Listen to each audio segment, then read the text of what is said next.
When we look at Trump's visit and his needs, as he tries to close huge deals with Saudi Arabia, the Emirates, and so on, the goal is to change the American trade balance, all while keeping a close eye on what's happening with China. That's Trump's interest. That's why we see the issue of Greenland and his demand for control over Greenland and the matter of the Panama Canal. And someone even said that from a strategic perspective, it could be very interesting to turn Gaza into an American base instead of the base in Qatar, instead of relying on Qatar. We are starting this week with an interview with the person with whom you can discuss the strategic situation in the Middle East. That is our friend and colleague, Tal Ornan. Good morning and have a good week. How are you? Good morning, have a good week. I'm well. The question of how we are is something I've asked myself for a year and a half. There is a sort of historical guardian of Trump in this region, which, by the way, for some reason does not include Israel. I remind myself that one day I spoke about an unbalanced situation. So someone told me, in mechanics, it's called when one track moves faster than the other, and you hope the tractor will go in a straight line. That's impossible. When soldiers move around, they advance one at the expense of the other.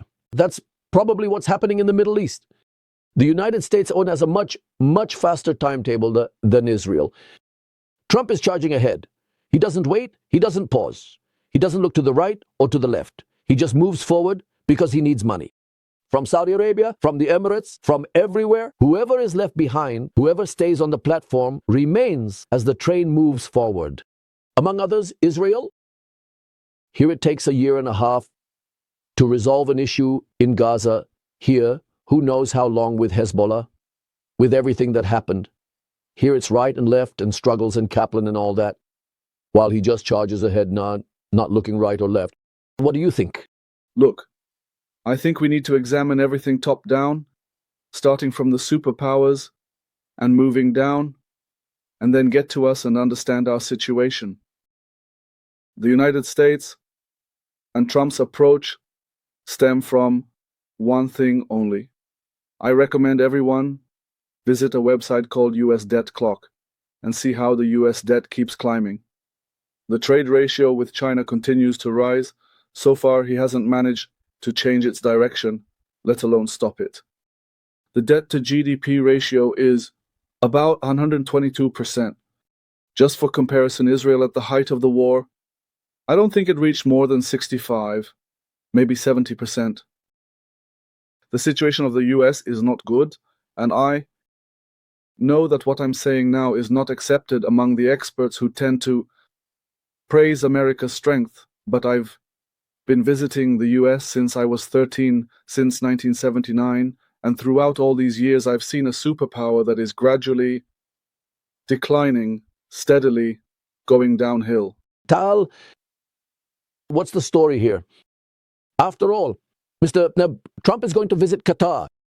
He wants to get $1 trillion in investments from them, just like from the Emirates and Saudi Arabia.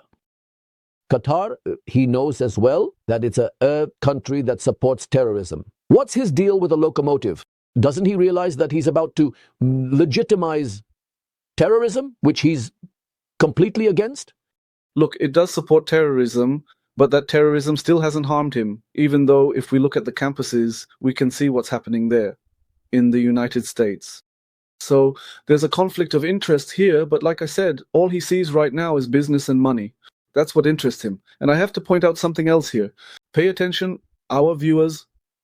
The Americans attacked Makak in Yemen for about a month. Significant strikes. And there's a lot of criticism about the scope of these attacks, and certainly about their effectiveness. You can't get the Houthis out of the air. And I even wrote in a full article just yesterday that, in my opinion, if the Chinese were to invade Taiwan today, as part of what I call the chip war, the AI robotics war, because that's what we're seeing on the commercial and economic level. The United States does not have, and I say this categorically, some people may laugh at what I'm saying, but I still say it categorically. The United States does not have today the military required to fight China. They don't have the capabilities of the American public, the willingness of the American public to enlist. They don't have weapons production like in World War II, nor do they have recruitment. And they are in trouble because the Chinese are a communist, semi-capitalist regime. It's a strange combination, but that's the Chinese regime today. They have the ability to channel all their national power into such a war. And the whole world feels this weakness of the United States. Let's look at what's happening in Russia. Supposedly there's a proposal for a ceasefire, but Putin is attacking Kiev today. The threads continue to unravel. Hamas is not giving in. All the negotiations that Trump tried to lead are basically failing. Each one of these that fails, take Iran for example. They're sitting there today, right now, and Witkoff has declared that there's nothing to talk about regarding enrichment. They'll have to destroy or dismantle the enrichment facilities in Natanz, Fordow, and there's another one, I forgot its name, and that's a categorical demand from Witkoff's side. The Iranians are not willing to give up enrichment. Where is this heading? In the meantime, the strategic bombers have returned to the United States. Anyone following this knows that they left Diego Garcia, the 6 bombers. So it's not clear to me where this is heading, but right now, the impression is that the Americans are failing, not able to mediate between Russia and Ukraine, not getting what they want from Iran, not stopping the Houthis. Maybe they succeeded in the context of American ships, but it's not certain. They succeeded regarding the issue of the international shipping lane. And this creates a problem, because if they are still causing issues for Egypt in the Suez Canal, and as a result prices are rising in Europe, and as a result, of course, it also affects our own port, which is a channel both to Europe and to us. In short, the geopolitical system here is still in turmoil, and I don't see how this turmoil is going to be resolved. Both of us are familiar with the Sunni-Shia conflict and its layers over the past 1,400 years. I'm not sure the Americans really understand it in depth or realize just how sensitive these issues are, and they're acting here like a bull in a china shop. We saw this during the various Gulf Wars and the ousting of Saddam Hussein, with the claim that he supposedly had, weapons of mass destruction, and it turned out in the end that he had nothing, and they pretty much created chaos and confusion in Iraq. Because in Iraq there is a Shiite majority, and there was a Sunni minority rule, which the French and British, when they divided the Middle East in the Sykes-Picot Agreement, made sure would be the case in order to create some kind of stability, minorities ruling over majorities and so on and so forth. And somehow this arrangement held together all these years. We see what's happening today in Libya, in Syria, even in Tunisia to some extent, in countries that are failed states, and all this religious tension is erupting, including horrific acts. Just yesterday, we saw more Alawites being murdered in Syria by Sunnis. This situation is clear to us, but it isn't clear to many Israelis unfamiliar with these nuances, and certainly not to the Americans, not in depth. They're operating here like a bull in a china shop. The second thing is the issue of separatism in the Republican Party.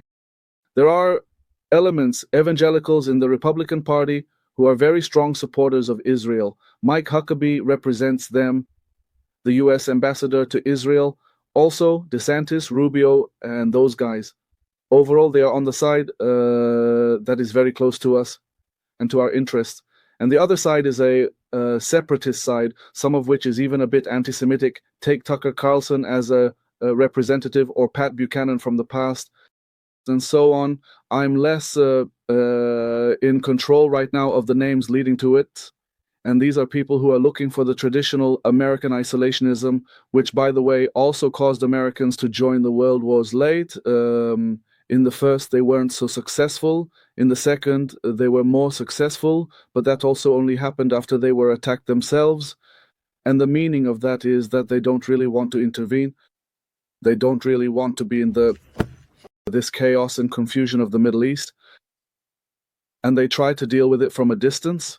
Here, I come to one conclusion. That is quite clear to us, but It also needs to be led, and I'm not sure our current government has led it, that the government of Israel must think on this independently and act independently, even if there is a friendly administration. Sometimes there are decisions that need to be made without cooperation based on a clear Israeli interest. Therefore, the issue of Gaza is critical. The issue of our northern border is critical. Handling Judea and Samaria is critical. And these matters are in our decisions and our initiatives. We don't need to constantly hang everything on coordination with the Americans. Look, without a doubt, the American story stands under the great shadow of China, as you mentioned at the beginning. But we need to remember, when talking about the United States and China, in terms of manpower, the number of people living in China is almost 4 times that of the United States. That means a reserve from which you can recruit an army. An economy that, by all measures, the Chinese economy is growing. Even if we add the extensions, the branches it has in Vietnam and Thailand, where factories have recently been relocated. Compared to American industry, which is unclear to me, from its side especially. Now, with the tariffs, yes, the customs duties that are rising, maybe this will encourage American industry for a certain period, but overall, I'm not so sure, as you mentioned, that a direct confrontation between the US and China will lead to an American victory. And therefore, in my opinion, this is the big apple, Trump's main focus, where he sees the core problem. Along the way, he tries to resolve side issues like Iran, Hamas, Hezbollah, Ukraine. He tries to wrap them up by imposing agreements or various ceasefires, mainly to quiet things down and take them off the table so that the entire attention of the American administration can be directed to the China issue. This is probably his agenda, at least for the foreseeable future. And from his perspective, look, he's making huge strides toward the midterm elections, which will take place 2 years after he takes office. That means he already needs to create a situation where he's going to win both the Congress and the Senate, because otherwise he'll become a lame duck. A lame duck, a wounded duck, with a hostile Congress and a hostile Senate, he won't be able to function, and that's why the effective period he has left to run the United States is about 1.5 years. No more than that. He absolutely must deliver achievements to make America great again. Therefore, his timetable is much more limited and much more crowded than the timetables of the Middle East. Now, here we need to understand, the Middle East is a desert Middle East, and in the desert, Bedouin culture prevails. Bedouin culture is a culture of mañana, of let's see what happens tomorrow, in 1 year, in 2 years, in 5, in 10. There's no rush to get anywhere. The desert remains the same desert. It won't turn into blooming land. So, there's no hurry to get anywhere in the desert. All you need to do is survive and pass the time. And this is essentially Bedouin culture, which is followed by and influences the Saudis as well as the Emiratis to some extent, and perhaps even the Qataris. He operates with an American mindset, what is called to cut a deal, the urge to finalize the deal, even if not everyone is satisfied with it. You have to get things done. There's a limit to talking, a limit to negotiations. At some point, you have to make the cut and move forward. And this approach doesn't really suit us, especially when the deal being made isn't exactly in our favor, and it certainly doesn't suit the Saudis or the Emiratis, but this way of doing things. But well, the question here is who will follow whom? Will Trump follow the realities of the region, or will the region have no choice but to be dragged along by Trump's timetable, which is pulling him eastward toward China? In my opinion, that's how we need to look at things, in that proportion. Along the way, he's trying to minimize damage with potential partners like the Saudis, like Israel. He would very much like to see the Abraham Accords expand here, it's a kind of leverage for him that might even get him a Nobel Prize, which I definitely think he deserves much more than Obama. Don't forget what he did in his first term, the Abraham Accords. He didn't get anything for that. Obama got it for nothing. Nothing, almost before he even became president. Look, Moti, I'll take your example about the desert and the Middle East and bring it down to a simple example, which she is very, very Israeli. Back in the day, I used to go down to Sinai for diving trips. And as soon as I crossed the border and there was that shuttle in the Bedouins' vans, I would sit down in the van, knowing that time is meaningless and my vacation had begun. But that's because I worked with Bedouins for 4 years and I know what their concept of time is like. So for me, sitting in the van for 3 hours waiting for it to leave was already entering that mindset of freedom in Sinai. Then some Israeli guys would get into the van, and for them, time was pressing because they paid for 4 days of vacation and every minute mattered to them. Otherwise, they were losing money. They'd start pushing, shouting, asking, when are you coming? And trying to speak broken Arabic with the Bedouin who was supposed to come pick us up. And I would just sit there, smirking to myself, laughing at their lack of understanding of the mentality. And how you're just wasting your own time, how you're basically putting pressure on yourselves in a place where you're supposed to already be on vacation and relaxed. What difference does it make if I see the desert here or if I see it 2 hours later down south by the sea? It's almost the same, because even from the taxi, you can see the sea when you're out in nature. So that's just an example for you, just as a curiosity. But Americans don't get it. Americans don't understand this, and that's also why I think they're being taken for a ride. And look, you can see it in the negotiations with the Iranians, already the 4th meeting, and in the end, nothing happens. Nothing happens. Now, on the other hand, he's bringing the Mepsitzis back to the US. So what do you mean? Do you mean to withdraw? Do you intend to give in to Iranian demands? Or do you actually intend to take action? So what, will the bombers return tomorrow? To me, it's not clear. Really, it's an unclear situation. But for us as Israelis, it needs to be clear, and that's why Israel must prepare its own alternative to deal with the Iranian nuclear issue. By the way, I'm not even sure that the Americans, with all their technology, can destroy Fordo. It's buried so deep underground that even their bunker-busting bombs might not be able to destroy that site, so I think we need to approach this differently. Altogether, carry out a covert attack. There are many sites in Iran that could cause them serious trouble, a lot of other infrastructure.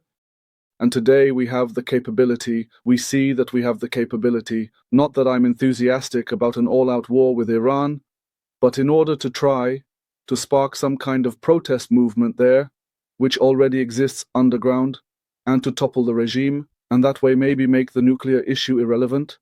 It's possible that we won't have a choice and will have to act independently. The facility you mentioned in Fordow, it's a plutonium facility, heavy water, and it has no civilian use whatsoever. It has no civilian use, will not have, and cannot possibly have any civilian use.